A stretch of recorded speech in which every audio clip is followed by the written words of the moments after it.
Hello friends, तो आज हम स्टार्ट करने जा रहे हैं मध्य प्रदेश के साहित्यकार और उनकी रचनाएं। आपको एक ही वीडियो में सारे साहित्यकार याद हो जाएंगे और मैं गारंटी लेती हूँ कि इस वीडियो को देखने के बाद आप इसको 2 से 3 बार देखिए, आपको बिल्कुल याद हो जाएंगे ट्रिक के माध्यम से। और दूसरी चीज़, इससे हर साल 1 से 2 क्वेश्चन एमपीपीएससी में पूछे जाते हैं। तो ठीक है, स्टार्ट करते हैं बिना किसी देरी के। कालिदास जी, उनकी उनकी 3 नाटक है। अभिज्ञान शाकुंतलम, विक्रमो उर्वशीयम, मालविका अग्निमित्रम नाटक है। मेघदूत और ऋतु संहार खंडकाव्य है। कुमार संभवन और रघुवंशम महाकाव्य है। अब हम दूसरे साहित्यकार पढ़ते। दंडी दंडी का है 10 कुमार चरित्र। और तीसरे साहित्यकार है भारवी। भारवी की है कृतार्जुनियम। फिर अब हम पढ़ेंगे सुभद्रा कुमारी चौहान जी की। तो इनसे भी हर साल एक क्वेश्चन आता है।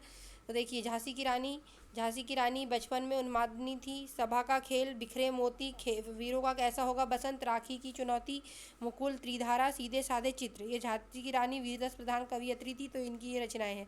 अब हम पढ़ेंगे द्वारिका प्रसाद मिश्र की कृष्णायन और अनुदिता। अब बालकृष्ण शर्मा नवीन की पढ़ेंगे। अब देखिए, इसको इसको बालकृष्ण शर्मा नवीन को याद करने की ट्रिक मैं बताती हूँ। जैसे कि जो भी लड़कियों के नाम होंगे समझ जाना वो बालकृष्ण शर्मा नवीन की रचना है। जैसे कि उर्मिला, कुमकुम, रश्मि रेखा। ये अपलक है तो आप हटा के पलक बस याद रख लीजिए। पलक पलक लड़की का नाम होता है।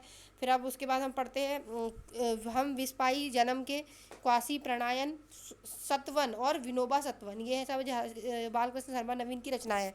अब हम आगे पढ़ेंगे भवानी प्रसाद मिश्र की रचनाएं। देखिए, भवानी देवी, दुर्गा जी देवी को भी बोलते हैं भवानी प्रसाद। भवानी के लिए हम इसके जैसे हम इसकी ट्रिक बता रहे हैं। भवानी की गीत गाते हैं, देवी के लिए हम भजन करते हैं ना, भजन गीत गाते हैं। तो भवानी गीत फरोज। फिर हम समझ जाना सतपुड़ा के घने जंगल में गए तो वहाँ देखा कि सन्नाटा था, सन्नाटा छाया था तो और अंधेरा भी था। तो अंधेरी कविता याद हो जाएगी। फिर वहाँ एक रस्सी लटकी हुई थी तो बुनी हुई रस्सी हो जाएगा। फिर उसको देख के हम लोग सन्नाटा, सतपुड़ा घने देख जंगल और अंधेरा देखकर हम चकित रह गए। तो चकित है दुख हो गया। फिर गांधी पंच सप्ती आपको याद करना है, ये हो गया आपको। अब गजानन माधव मुक्तिबोध की चांद का मुंह टेढ़ा, नए निबंध, भूरी भूरी खाक धूल, एक साहित्य की डायरी, नई कविताएं का आत्म संघर्ष, नए साहित्य का सौंदर्य शास्त्र, ब्रह्म राक्षस, चंबल की साथी, भारत का इतिहास और संस्कृति। तो देखिए, गजानन माधव मुक्तिबोध का जैसे कि साहित्य, कविता या संस्कृति से रिलेटेड कोई भी हो तो जैसे निबंध, तो ये इस टाइप का वर्ड जहाँ भी आएंगे तो अब याद रख लेना कि गजानन माधव मुक्तिबोध की कविताएं है ये। और चांद का मुंह टेढ़ा तो गजानन जी जो गणेश भगवान थे उनकी हाथी का सर लगा हुआ था तो उनकी मूछ टेढ़ी थी। तो ऐसे याद रख लेना कि चांद का मुंह टेढ़ा उनकी है। अब हम पढ़ते हैं शरद जोशी।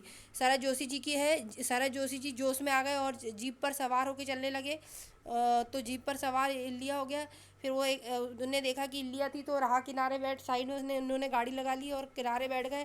फिर यथासंभव उसी समय दूसरी सतह पर उन्हें दूसरी तरफ देखा। फिर तिलिज्म, जादुई दुनिया, फिर अंधों का हाथी, एक था गधा, मैं और केवल मैं, परिक्रमा, पिछले दिनों। ये सब उनकी कविताएं हैं। अब हरिशंकर प्रसाद जी की पढ़ेंगे। तो सदाचार का ताबीज, तुलसीदास का चंदन घी से, बेईमानी की परत, रानी नागफनी की कहानी। नागफनी की कहानी से ऐसे शंकर जी के गले में नाग होता है तो रानी नागफनी की कहानी ऐसे रिलेट करके याद रखिएगा। फिर तट की खोज, भूत के पाँव पीछे, शंकर जी को देख के लोग भागने लगते हैं। भूत भी भागने लगते हैं भगवान को देख के। तो शंकर जी को देख के भूत के पाँव पीछे, भूत के पाँव पीछे। शिकायत मुझे भी थी, विकलांग श्रद्धा का दौर, हंसते हैं रोते हैं तब की बात और थी, ठिठुरता हुआ गणतंत्र, नीलों की डायरी। अब हम पढ़ेंगे 11वें और लास्ट। फिर नेक्स्ट वीडियो में बचे साहित्यकार पढ़ेंगे। तो देखिए, शिवमंगल सिंह सुमन की हिल्लोल, विंध्य हिमालय, प्रलय सृजन, जीवन के गान, मिट्टी की बारात, विश्वास बढ़ता ही गया पर आंखें नहीं भरी, युग का मोल। तो इसको हम ट्रिक से देखिए कैसे याद रखें। शिव मंगल सिंह सुमन, शिव जी